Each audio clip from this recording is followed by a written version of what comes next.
Muy buenos días a todos. Bienvenidos a nuestras conferencias del posgrado de anestesia de la Universidad Pontificia Bolivariana. Gracias a los asistentes.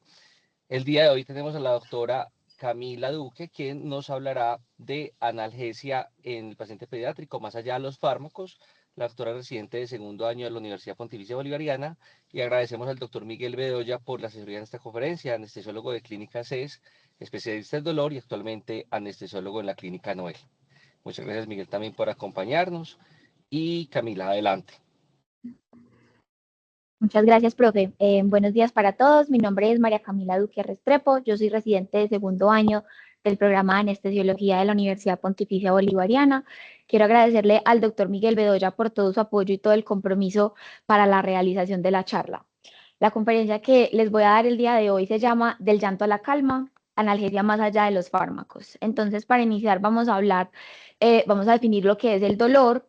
Y en 1979, la Asociación Internacional para el Estudio del Dolor define el dolor inicialmente como una experiencia sensorial y emocional que es desagradable asociada con un daño tisular que es real o potencial o descrita en los términos de dicho daño.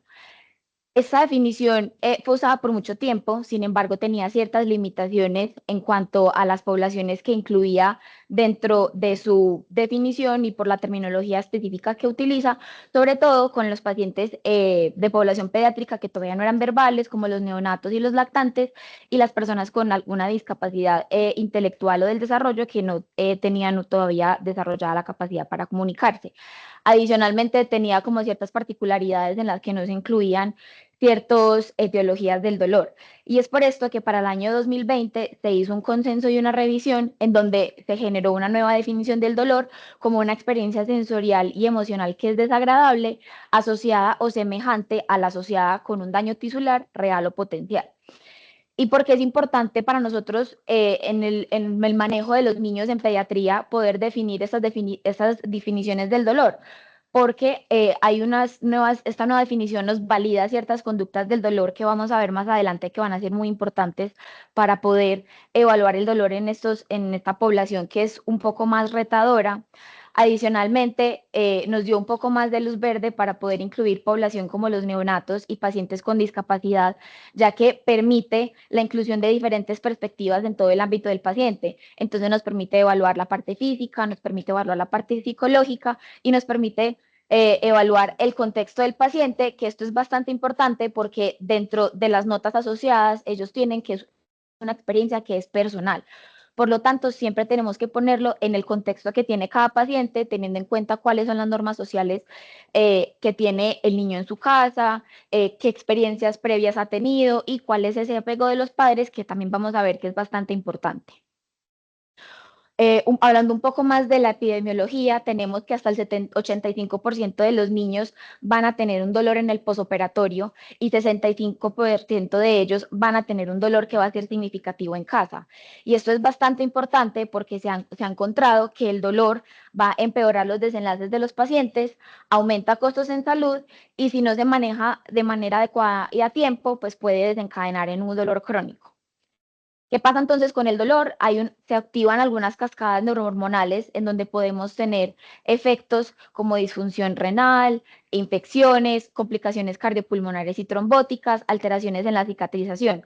Y todo esto se nos va a traducir en unos desenlaces y unos indicadores en salud que son bastante importantes como hospitalizaciones no anticipadas, un dolor crónico, aumento en esa sensibilidad del dolor, problemas psicológicos a largo plazo en el niño y alteraciones en el sueño.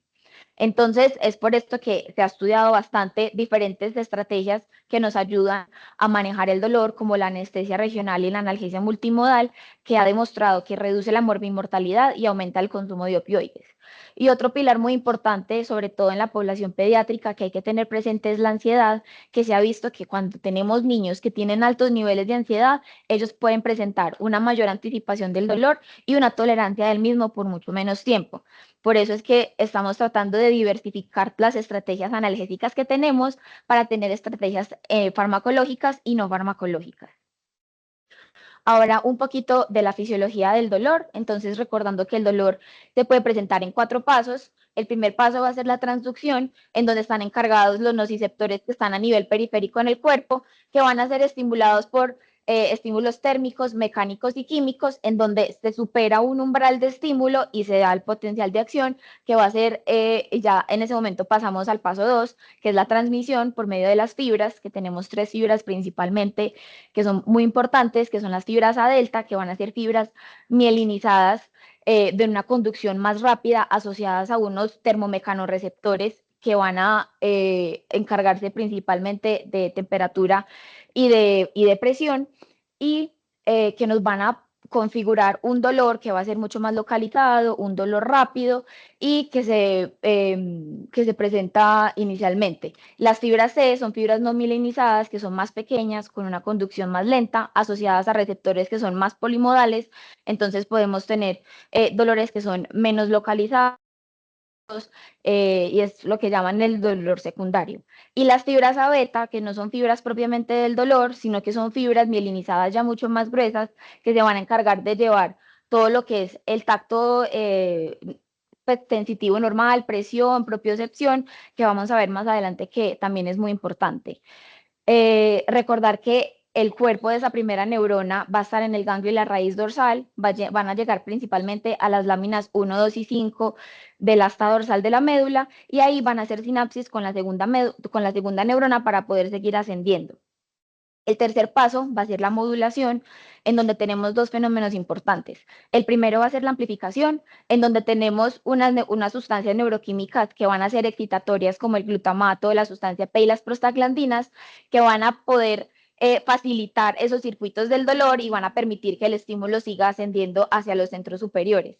Y la inhibición del estímulo, que va a estar dada principalmente por dos sistemas, un sistema opioide que está encargado por las encefalinas y las betaendorfinas, y el sistema no opioide, que tiene neuromoduladores como la norepinefrina y la serotonina. Algo también muy importante que tenemos que recordar es esa inhibición segmentaria o la teoría de la compuerta, en donde tenemos que fibras grandes, que son más gruesas, como las A beta, van a inhibir los estímulos que están entregando hacia el mismo segmento medular, las fibras que son más pequeñas, como las A beta y las A delta, y las fibras C, inhibiendo así ese estímulo doloroso. Y el cuarto paso va a ser la percepción, que tenemos varias estructuras anatómicas. Tenemos al tálamo como un centro integrador, la corteza somatosensorial, que es donde vamos a localizar anatómicamente en dónde se está dando ese estímulo doloroso, la corteza prefrontal, que se va a encargar de la porción cognitiva y comportamental de la respuesta que vamos a tener al dolor, y el sistema límbico, que va a aportar la parte emocional y de la memoria. Ahora entonces, ¿cómo evaluamos el dolor en los niños? Que yo ya les dije que es un reto evaluarlos a ellos. Entonces, precisamente por esas condiciones que tiene la población pediátrica, que es una población que es bastante heterogénea, nos podemos encontrar con diferentes tipos de pacientes. Entonces, podemos estar ante un paciente, un niño que todavía no habla porque es un neonato, porque es un lactante y todavía no ha desarrollado esas habilidades comunicativas, o podemos estar ante un niño que ya está desarrollando sus habilidades comunicativas, pero no logramos entender qué es lo que el niño nos quiere expresar a nosotros. Y también nos podemos encontrar con población que tenga alguna discapacidad cognitiva o del desarrollo, que por su patología de base, pues va a ser bastante difícil evaluarlo. Y es por eso es que tenemos tres pilares con los cuales nos vamos a apoyar para la evaluación. El primero va a ser el autorreporte, que es el gol estándar para la evaluación del dolor. Sin embargo, en la población pediátrica sobresimplifica un poco este dolor, porque no va a tener en cuenta otros factores del contexto del niño que son muy importantes. La clínica, en donde tenemos medidas fisiológicas como la frecuencia cardíaca, la presión arterial, la frecuencia respiratoria, y evaluación del comportamiento, que sobre todo nos va a ser muy útil en los niños que no son verbales por sus condiciones clínicas o por su estado en el neurodesarrollo.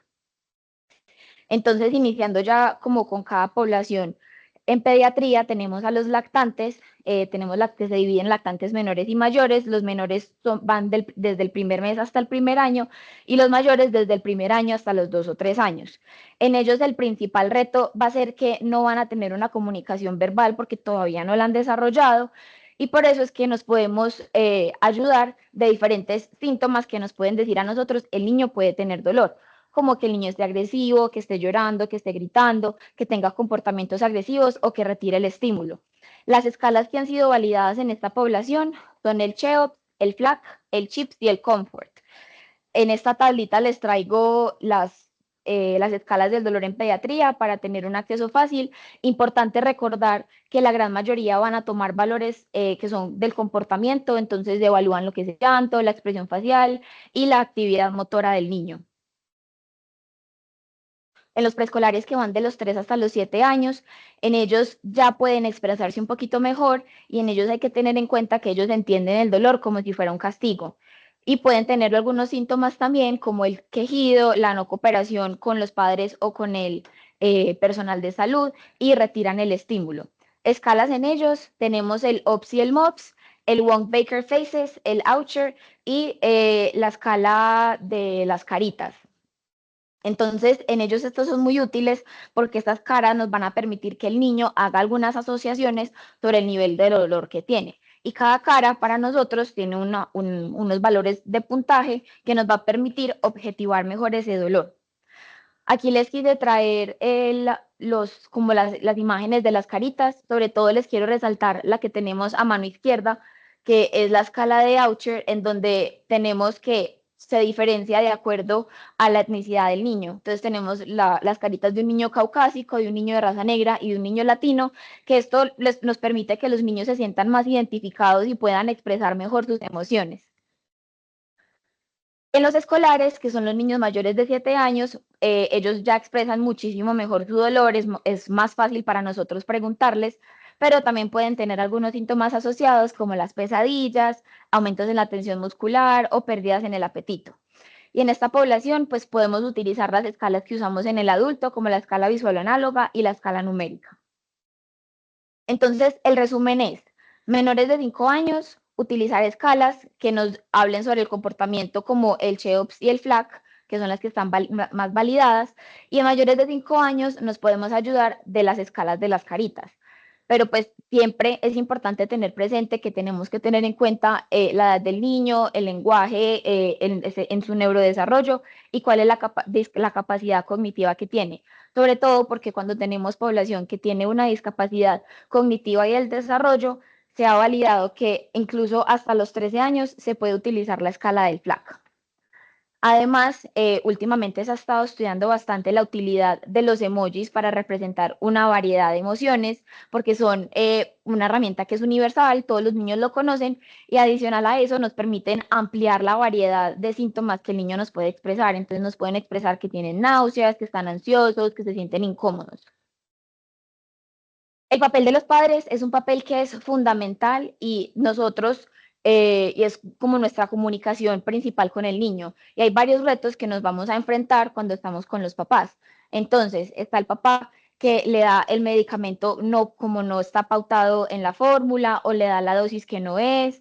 Hay unos sistemas de creencias y de cultura en la sociedad que dicen que entre menos medicamento tenga el niño, mejor le va a ir. Si no está llorando, si no está gritando el dolor, entonces no le damos medicamento o él no tiene dolor porque él es muy guapito, entonces, o incluso el miedo a la adicción. Entonces, por eso que nosotros desde la preanestesia tenemos que encargarnos de educar muy bien a los papás en ese manejo del dolor para poder evitar desenlaces negativos en los niños.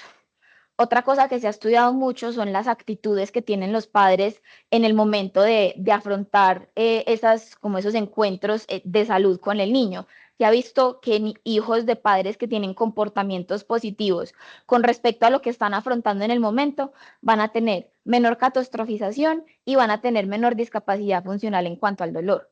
Y además, el tono de voz y las expresiones faciales del padre también va a impactar de manera positiva en el nivel de estrés que tiene el niño. Bueno, entonces hablando un poquito sobre lo que es el manejo convencional, es algo que probablemente a todos nos ha tocado. No es como mucho el objetivo de la charla, pero sí quiero traerles algunos mensajes muy puntuales para recordar ciertas cositas. Entonces, lo más importante es la preanestesia, porque en la preanestesia podemos evaluar esas expectativas que tiene el paciente y el padre con respecto a el dolor que va a tener en el operatorio y además nos permite hablar y acordar con la familia cuál va a ser ese plan analgésico que vamos a tener para los pacientes. Porque lo principal es que siempre tenemos que buscar estrategias que nos ayuden al dolor específico que tiene el niño, si es un dolor inflamatorio, si es un dolor que es visceral, para poder individualizarlo según el tipo del dolor y según el paciente. Cuando estamos ante el dolor posoperatorio, siempre preferir la vía intravenosa porque va a tener una farmacología que va a ser mucho más predecible que las otras vías, pero siempre y cuando sea posible y sea seguro, debemos migrar hacia la vía oral en el posoperatorio.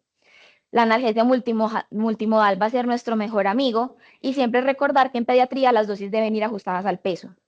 Entonces les quise traer un par de perlas de buena práctica como para recordar en manejo convencional del dolor, y es que no todos los pacientes van a ser aptos para todos los medicamentos, pero cada paciente sí es candidato para optimizarle su analgesia multimodal. Y esto está basado en una polifarmacia que es racional. ¿Y esto qué quiere decir? Que tenemos que utilizar la dosis mínima efectiva para buscar la sinergia de los medicamentos y así poder garantizar un mejor desenlace para el paciente.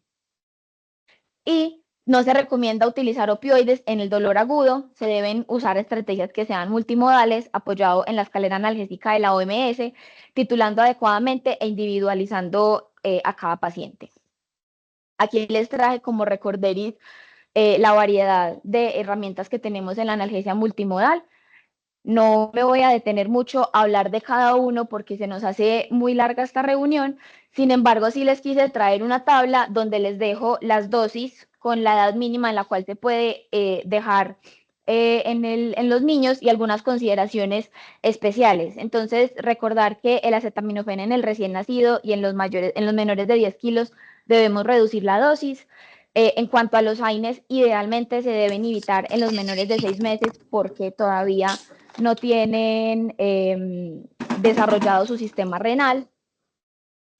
Y en cuanto a los opioides, una particularidad sobre todo con lo que es el tramadol y la codeína, porque estos niños pueden ser metabolizadores rápidos y los metabolitos del tramadol y la codeína son metabolitos activos, entonces puede haber un mayor riesgo de una depresión respiratoria.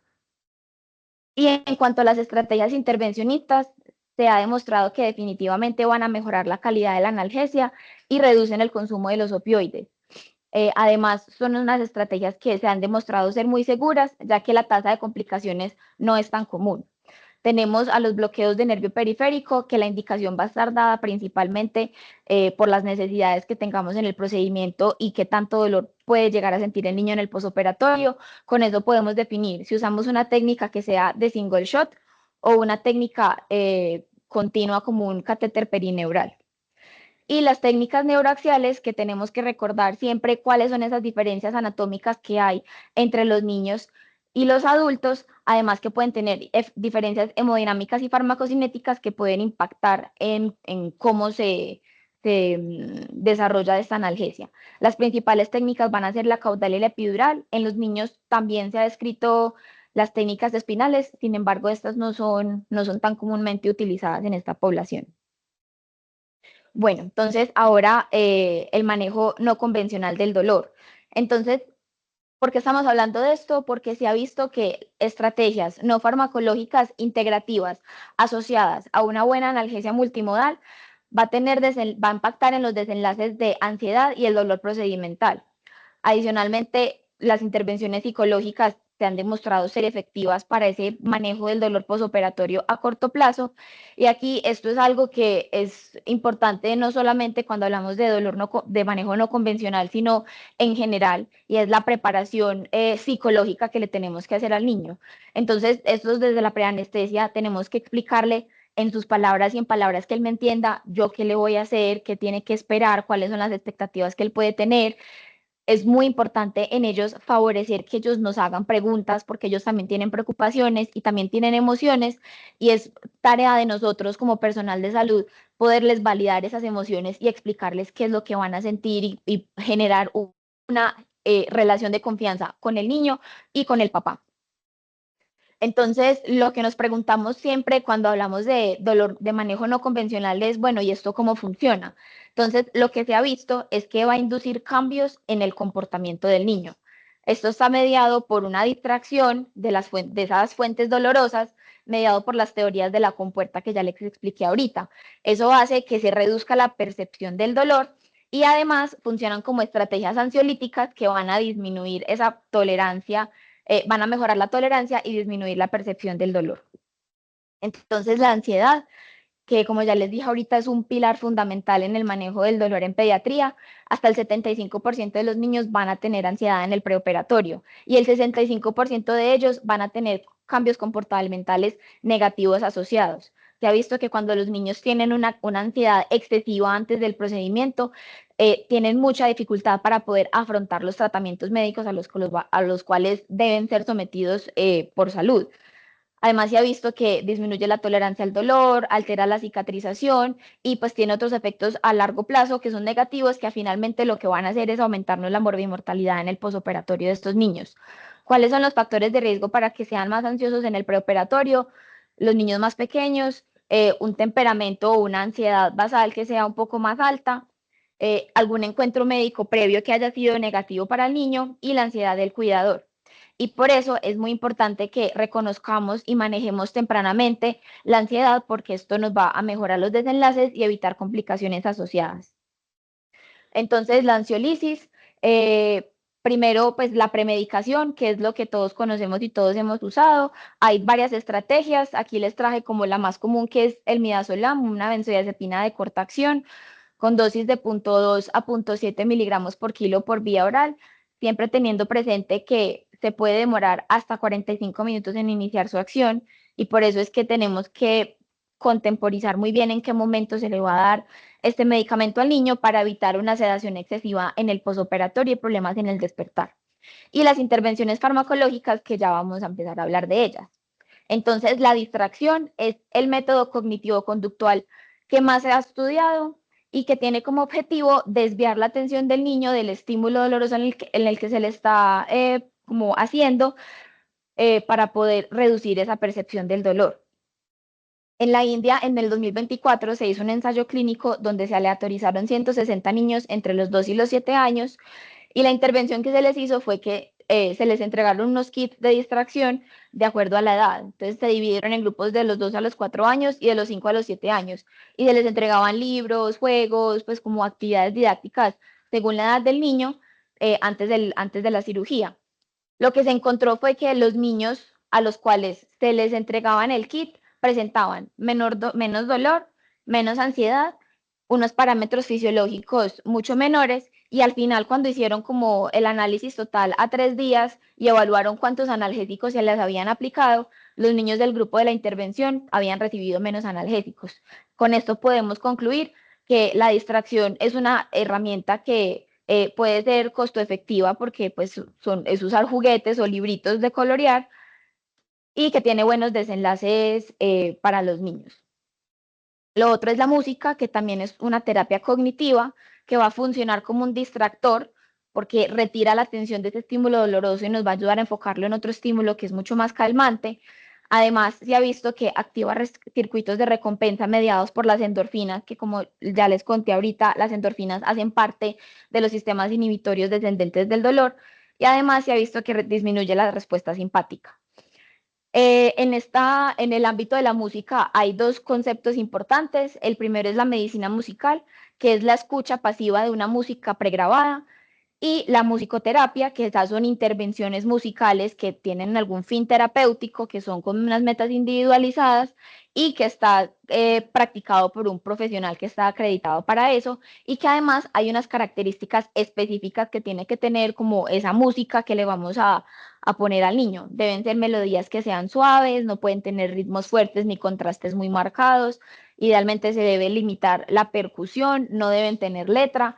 El tempo tiene que ser muy constante, con un ritmo estable y no debe haber como armonías o progresiones de acordes que sean muy complejas. Idealmente se debe dar por 20 o 30 minutos sin interrumpir, con audífonos y con un volumen máximo de 60 decibeles. Entonces, con la musicoterapia se ha visto que reduce los factores fisiológicos, porque ya vimos que reduce la respuesta simpática, y factores psicológicos que finalmente van a influir en los niveles de ansiedad y, por consiguiente, en los niveles del dolor. Esto es un ensayo clínico que fue publicado en el 2014, en donde se aleatorizaron a 42 niños entre los 3 y los 14 años que eran llevados a cirugía ambulatoria. La intervención era que se les ponía música clásica en un periodo de 20 minutos, uno alternando entre una música que fuera lenta y una música que fuera rápida, con intervalos de silencio entre cada uno de 2 minutos. Lo que encontraron fue que los valores de presión sí eran significativamente menores en el grupo de intervención, pero cuando fueron a evaluar los parámetros del dolor, no encontraron diferencias significativas. Sin embargo, vieron que hubo una mejoría en el grupo de intervención comparado con el control. Entonces, uno queda como, bueno, pero es que no es estadísticamente significativo, pero esto es un desenlace que, al tener impacto en la morbimortalidad, puede ser un desenlace que sí es clínicamente significativo. Por lo tanto, pues se puede considerar utilizar en los pacientes, ya que pues tiene impactos a largo plazo en morbimortalidad. La realidad virtual es una tecnología de inmersión en donde él se pone al niño en un ambiente generado por un computador que va a tener unas experiencias multisensoriales.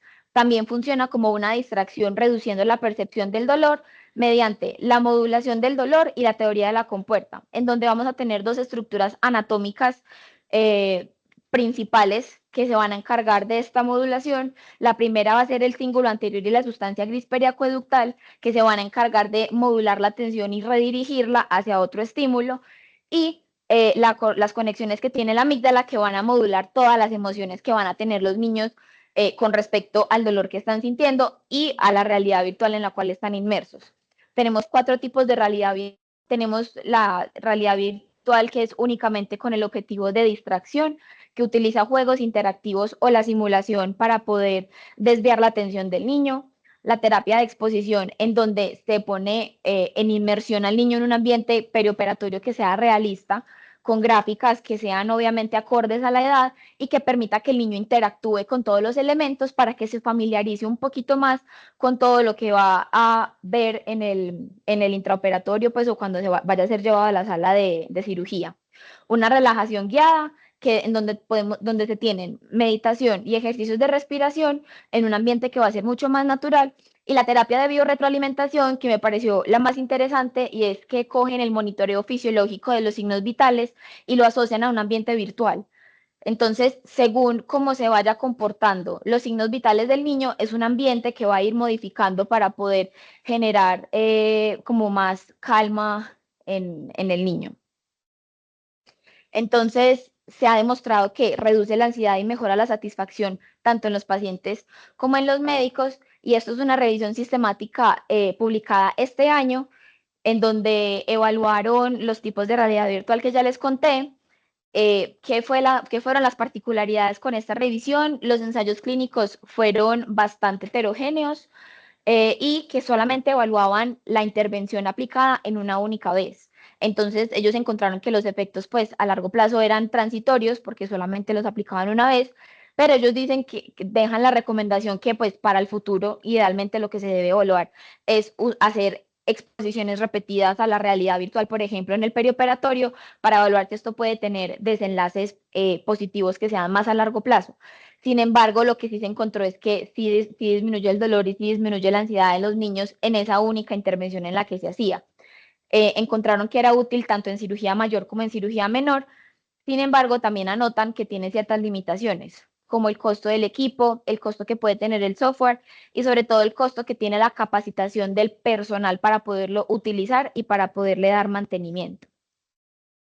Los medical clowns son también una técnica de distracción en donde se utilizan actores que han sido contratados y que tengan algunas habilidades específicas como la poesía, la música, la magia, y además se entrenan en el ambiente en el cual van a estar como apoyando. Entonces ellos conocen los momentos críticos y van a estar como atentos para poder favorecer la atención y apoyar pues a los niños. Se ha visto que mejora la cooperación, reduce el estrés psicológico y el dolor, y que facilita el proceso de sanación. Este es un metaanálisis publicado en el 2023, donde se cogieron 14 ensayos clínicos, y lo que se encontró fue que el uso de los medical clowns reduce la ansiedad en los niños y en los papás. Hay como un asterisco aquí, es que había un pequeño porcentaje tanto de padres como de personal de salud en el que les parecía molesto la presencia del medical clown. Esto pudiera ser una limitante dependiendo del médico con el cual va a estar participando. Y cuando evaluaron las mediciones del dolor, pues lo mismo ahorita con la musicoterapia, pues encontraron que no fue estadísticamente significativo, pues, pero sin embargo es un desenlace que puede ser clínicamente significativo y no tiene pues como ningún riesgo para el niño. Y los masajes que van a reducir la percepción del dolor, aumentan esas hormonas participantes en los sistemas descendentes inhibitorios del dolor y reducen las hormonas del estrés. En el sitio en donde se está haciendo el masaje, además promueve oxigenación tisular, promueve la relajación de los músculos, hay menos inflamación y menos edema, y todo esto nos va a ayudar al manejo del dolor. Cuando se ha visto que se hace en las manitos, donde tenemos muchos mecanorreceptores, va a inhibir el dolor por medio del mecanismo de la teoría de la compuerta, y se ha visto que va a reducir emociones negativas. Este es un ensayo clínico que fue publicado este año en 40 niños entre 7 y los 12 años que fueron sometidos a cirugía abdominal, y lo que se hizo con ellos fue que se les midió el dolor y los parámetros fisiológicos inmediatamente después de haberles hecho masaje en las manos, 10 minutos y 30 minutos después. Cuando fueron a evaluar, ellos encontraron que sí había reducción del dolor y de la frecuencia cardíaca en esa segunda medición 10 minutos después, pero inmediatamente después y 30 minutos después no hubo como unas diferencias significativas. Sin embargo, lo que sí se encontró era que los pacientes en el grupo de control tenían mayores niveles de dolor con respecto a los niños a los cuales se les había hecho la intervención.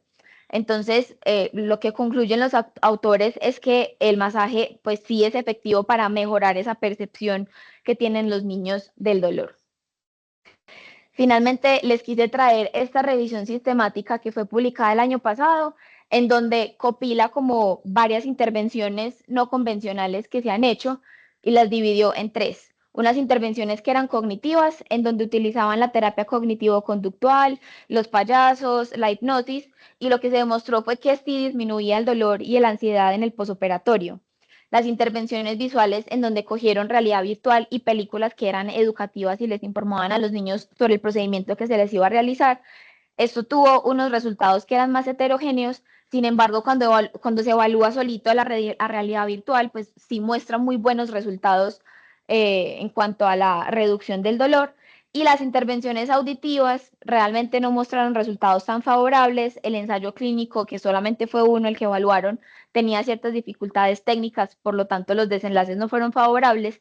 Entonces, con esto podemos concluir que la realidad virtual pues, es la estrategia más prometedora en este momento para reducir la ansiedad en los niños en un rango de edad bastante amplio, desde los 4 hasta los 12 años. Mensajes entonces para llevarnos para la casa. El dolor se va a presentar con una gran frecuencia en la población pediátrica, y por eso su identificación es un reto, porque tenemos que valernos de escalas que sean multidimensionales y sobre todo ajustadas a la edad y a la capacidad cognitiva que tenga el niño. Es importante utilizar estrategias de analgesia multimodal que estén ajustadas a las necesidades y a las comorbilidades que tenga cada paciente. Es importante también reconocer patrones de ansiedad tanto en el niño como en los padres para poder intervenir tempranamente y mejorar los desenlaces que tenga mi paciente. Las intervenciones psicológicas y distractivas puntuales para la edad y en el punto del neurodesarrollo que tiene el niño se ha demostrado que reducen la ansiedad, reducen el dolor y van a mejorar la cooperación, pero es importante tener presente que no deben ser la única estrategia que vamos a utilizar como manejo analgésico en esta población, y que la actual es la estrategia más prometedora para reducir el dolor y la ansiedad, recordando que tiene ciertas limitaciones en cuanto a los costos y a las capacitaciones que debe tener el personal que lo va a utilizar. Muchas gracias.